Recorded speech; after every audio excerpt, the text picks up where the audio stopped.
Bones tardes a tothom.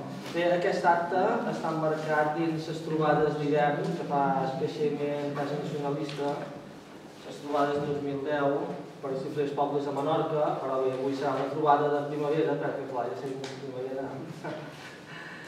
I bé, avui debatrem un poc la proposta del govern espanyol de la jubilació de 67 anys.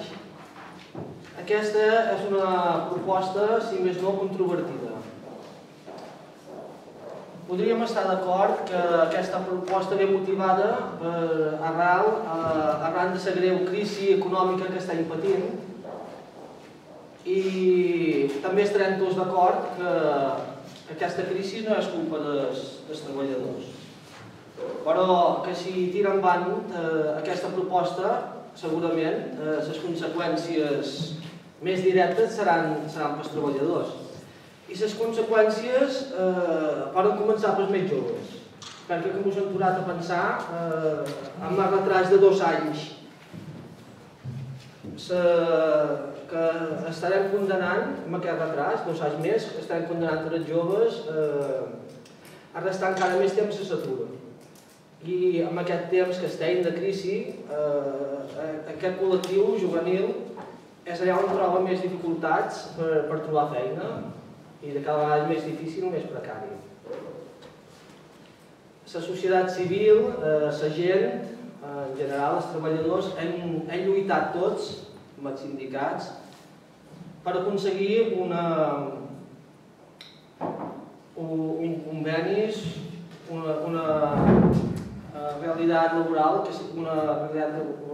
digna i també per mantenir ara el nivell de benestar que tenim conquerit entre tots. Em sembla que aquesta proposta de la jubilació als 67 anys pot provocar una manca de drets adquirits que tenim entre tots. I una pregunta també que vull tirar per aquí, que ens fa por que això el que faci és beneficiar les entitats financeres en l'afany de poder privatitzar després les pensions.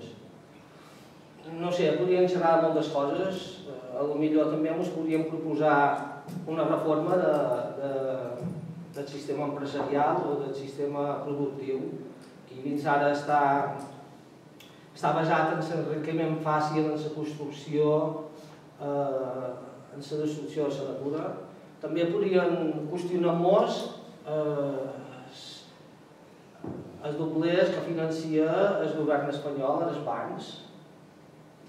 Són unes quantes coses que es pot que ara sortiran aquí a la taula, també el que fan els altres països de la Unió Europea en referència a la jubilació dels 67 anys, perquè no pot ser una opció optativa per a la gent que a partir dels 65 anys es vulgui jubilar i segons les professions també pot ser, seria una solució.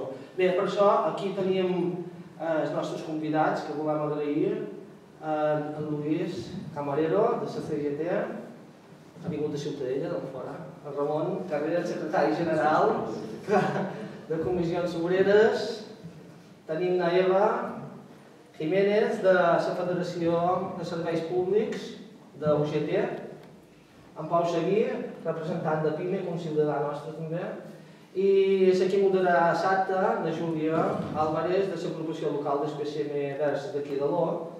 I res, moltes gràcies per ser aquí, moltes gràcies a vosaltres, també és un dia dolent avui, però bueno, supos que entre tots xerrem un poc i la Juliana ja conduirà el debat.